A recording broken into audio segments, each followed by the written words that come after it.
नमस्कार, स्वागत है साहित्यिक झरोका चैनल पर। आज हम करेंगे हिंदी गद्य साहित्य के विकास में नाटक विधा का योगदान। इसके बारे में आज हम विस्तार से जानेंगे, तो आइए देखते हैं। देखिए, हिंदी नाट्य साहित्य की अगर बात करें तो इसकी शुरुआत कहाँ से मानी जाती है? वो मानी जाती है भारतेंदु हरिश्चंद्र जी से। यानी हिंदी नाट्य साहित्य के शुरुआत का जो श्रेय दिया जाता है, वो श्रेय किसको दिया जाता है? भारतेंदु हरिश्चंद्र जी को दिया जाता है। जो हिंदी नाटक है उनकी शुरुआत पर यानी उनके लेखन पर न सिर्फ संस्कृत नाटकों का प्रभाव है, बल्कि तत्कालीन जो अंग्रेजी नाटक हैं या लोक नाटक, इसके साथ साथ पारसी थिएटर का भी प्रभाव रहा है। अपने प्रारंभ की एक लंबी पृष्ठभूमि के बावजूद हिंदी नाटकों की औपचारिक शुरुआत कहाँ से मानी जाती है? वो भारतेंदु हरिश्चंद्र जी से मानी जाती है। हिंदी गद्य साहित्य के विकास में अगर देखें तो हिंदी नाटक विधा का महत्वपूर्ण योगदान हम मान सकते हैं। नाटक ने गद्य को संवादात्मक, प्रभावशाली और जन सामान्य से जुड़ा हुआ रूप प्रदान किया तथा इसे मंच और साहित्य से सीधा जोड़ा। तो इस तरह से हम देखेंगे कि हिंदी गद्य के विकास में नाटक की क्या भूमिका है। तो यहाँ पहला जो पॉइंट बनाएंगे वो है संवाद प्रधान गद्य का विकास। आचार्य रामचंद्र शुक्ल के अनुसार आधुनिक हिंदी गद्य परंपरा की शुरुआत नाटकों से ही हुई है। ये किसने कहा है? आचार्य रामचंद्र शुक्ल जी ने कहा है कि जो आधुनिक हिंदी गद्य परंपरा है उसकी शुरुआत किससे हम मान सकते हैं? नाटकों से मान सकते हैं। भारतेंदु हरिश्चंद्र ने गद्य के विकास के लिए सबसे पहले किसको चुना? नाटक विधा को चुना। नाटक की सबसे प्रमुख विशेषता क्या है? वो है संवाद। तो हिंदी नाटक ने संवाद प्रधान गद्य के विकास में आधारभूत भूमिका निभाई है। यानी इस गद्य को क्या प्रदान किया है? आधार प्रदान किया है। भारतेंदु युग से शुरू होकर आधुनिक काल तक नाटकों ने काव्यात्मकता को छोड़कर पात्रानुकूल, संक्षिप्त और यथार्थवादी गद्य संवादों को अपनाया, जिससे हिंदी गद्य अधिक जीवंत, प्रवाहमयी और रंगमंचीय बन सका। यानी जो गद्य को ये नया रूप प्रदान किया वो नाट्य साहित्य ने ही किया है।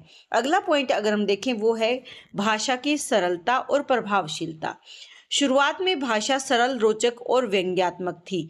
किसमें? नाट्य साहित्य में। यहाँ पर आप इस बात से शुरू करें इसे कि नाट्य साहित्य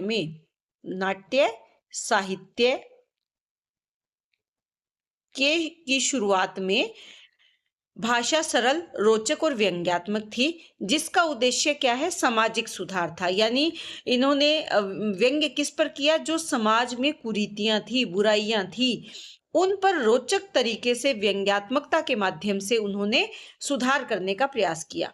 प्रसाद जी के नाटकों ने हिंदी को संस्कृतनिष्ठ, गंभीर और काव्यात्मक बनाया, जो ऐतिहासिक परिवेश के अनुकूल थी।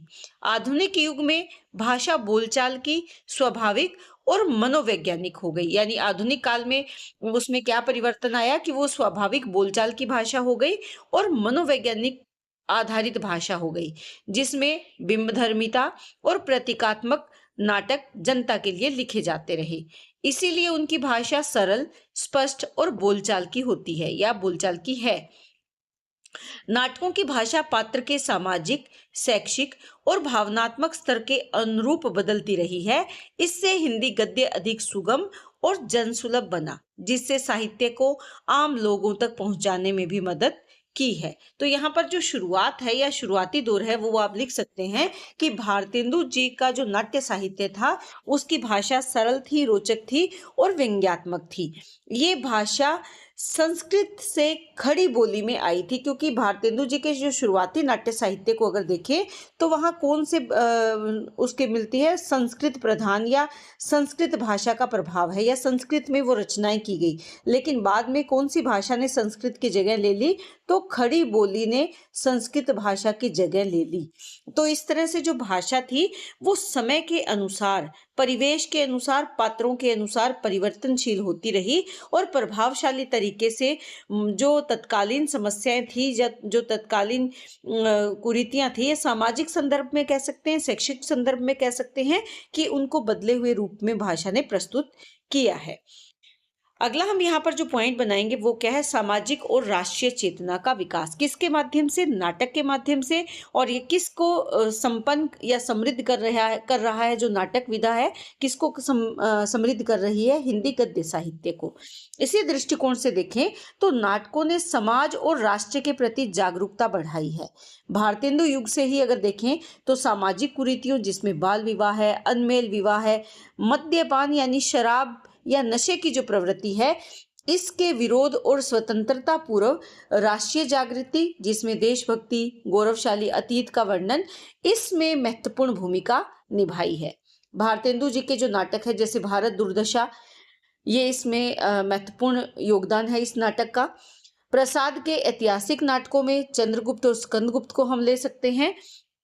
और इसके साथ साथ विष्णु प्रभाकर के जो नाटक है, इन्होंने जनता को जागरूक, एकजुट और सुधारवादी बनने के लिए प्रेरित किया। इस काल में ऐतिहासिक नाटकों के द्वारा भारतीय समाज को अपने गौरवशाली अतीत से जोड़कर स्वतंत्रता आंदोलन के समय नाटकों ने देशभक्ति और राष्ट्रीय भावना को जागृत किया है।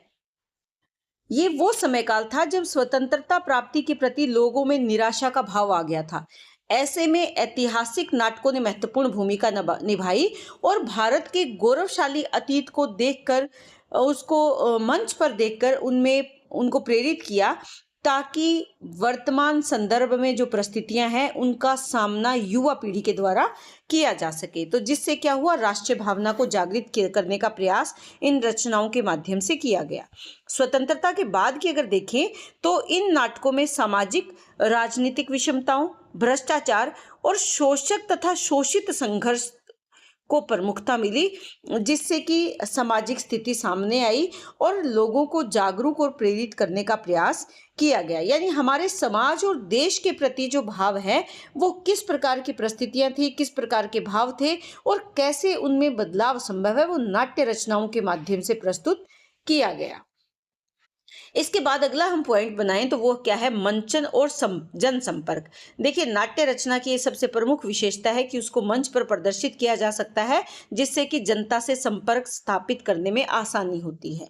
हिंदी नाटक जनसंपर्क और सामाजिक जागरूकता का एक अत्यंत शक्तिशाली, सीधा और रचनात्मक माध्यम है, जो मुख्य रूप से नुक्कड़ नाटकों, लोकगीतों और अभिनय के जरिए साक्षरता, स्वास्थ्य और सामाजिक मुद्दों पर जनता से संवाद स्थापित करता है। इससे क्या है, साहित्य केवल पढ़ने तक ही सीमित नहीं रहा, बल्कि देखने और अनुभव करने का माध्यम भी बना, जिससे कि गद्य साहित्य का दायरा और प्रभाव दोनों ही बढ़े।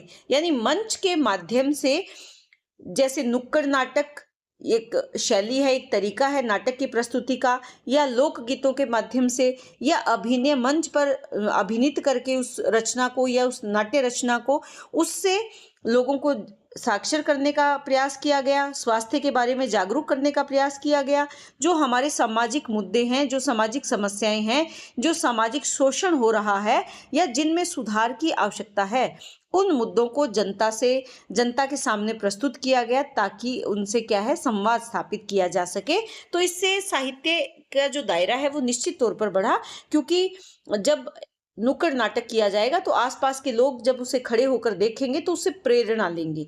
ये केवल एक पुस्तक तक सीमित नहीं है, बल्कि सामाजिक दायरे में आकर ये अपना प्रवेश प्रस्तुत कर रहा है, ये अपनी उपस्थिति दर्ज करवाता है। इससे क्या हुआ कि गद्य साहित्य का दायरा और प्रभाव दोनों ही बढ़े। अगला हम पॉइंट बनाएंगे भावनात्मक और मनोवैज्ञानिक अभिव्यक्ति किसके माध्यम से, नाट्य साहित्य के माध्यम से। तो हिंदी नाटकों में भावनात्मक और मनोवैज्ञानिक अभिव्यक्ति आधुनिक काल में विशेषकर प्रसाद और मोहन राकेश के युग से अत्यंत गहरी और सूक्ष्म हो गई है। यह पात्रों के अंतर्द्वंद, जो मुख्य समस्याएं हैं, पात्रों के जो अंतर्द्वंद है, जो दमित इच्छाएं हैं, अचेतन मन को संवादों, आंगिक अभिनय यानी शरीर के अंगों के द्वारा अभिनीत करके और प्रत्येक विधान के माध्यम से मंच पर जीवंत करती है। इससे क्या हुआ कि गद्य साहित्य और ज्यादा संवेदनशील और गहरा बना, जिससे दर्शक नाटक के पात्रों से जुड़ाव महसूस करता है, और इसी जुड़ाव के कारण गद्य साहित्य की लोकप्रियता में वृद्धि हुई है। जैसे हम मान लीजिए टीवी पर या मोबाइल पर कोई नाटक देखते हैं, उस नाटक के पात्रों से हम जुड़ जाते हैं, तो आज जो हमने नाटक देखा, हम इंतजार करते हैं कि कल उसका एपिसोड कब आएगा। तो ये हमारा जुड़ाव है उससे, जिससे हमें लगता है कि हम जल्दी से जल्दी वो सीरीज आए या वो सीरियल आए और हम उसका नया एपिसोड देखें।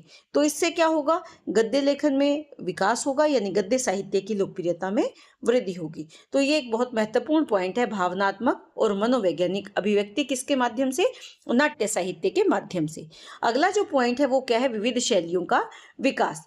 भारतेंदु युग की जो शैली है वो कौन सी है? ऐतिहासिक और पौराणिक शैली से ये प्रारंभ हुआ और इससे लेकर प्रसाद युग की प्रतीकात्मक और आधुनिक युग की अगर देखें तो वो कौन सी शैली है? यथार्थवादी, नुक्कड़ और प्रयोगवादी शैलियां इसमें प्रमुख है, जिनमें मंचन और सामाजिक चेतना पर केंद्रित शैलियां ये रही है। यानी बल किस पर दिया गया है कि मंचन कैसे किया जाए, किस शैली के माध्यम से सटीक तरीके से उस रचना का मंचन हो सकता है, यानी मंच पर प्रस्तुति कैसी हो सकती है, और समाज के लोगों के कैसे जागरूक किया जा सकता है, इसको मुख्य केंद्र में रखा गया।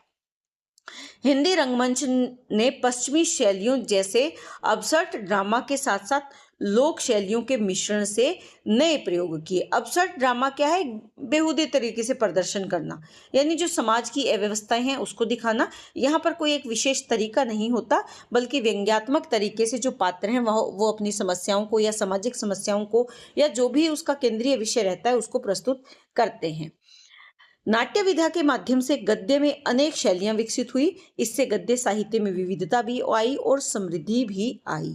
तो अलग अलग शैलियों का विकास हुआ नाट्य साहित्य के माध्यम से, जो गद्य साहित्य को अलग अलग तरीके से प्रस्तुत करता है और इसके साथ साथ उसे समृद्ध भी करता है। उसके बाद है सांस्कृतिक चेतना का विकास। देखिए, नाट्य रचनाओं के माध्यम से भारतीय संस्कृति, परंपरा और इतिहास का प्रस्तुतिकरण हुआ है। भारतेंदु हरिश्चंद्र के नाटकों में राष्ट्रवाद और समाज सुधार को केंद्र में रखा गया, जैसे कि इनका नाटक है भारत दुर्दशा और अंधेर नगरी। इन नाटकों के माध्यम से उन्होंने सांस्कृतिक पतन और सामाजिक राजनीतिक जो दुरावस्था है उसको चित्रित किया है। इसके साथ साथ अगर प्रसाद जी के नाटकों की बात करें तो इनके जो महत्वपूर्ण नाटक है चंद्रगुप्त है, स्कंदगुप्त है, ध्रुव स्वामिनी है, इन नाट्य रचनाओं के माध्यम से भारतीय संस्कृति के स्वर्ण युग को पुनर्जीवित किया है, जिससे कि अतीत के गौरव के माध्यम से या गौरव गान के माध्यम से वर्तमान की युवा पीढ़ी में राष्ट्रीयता के भाव को जगाया जा सके।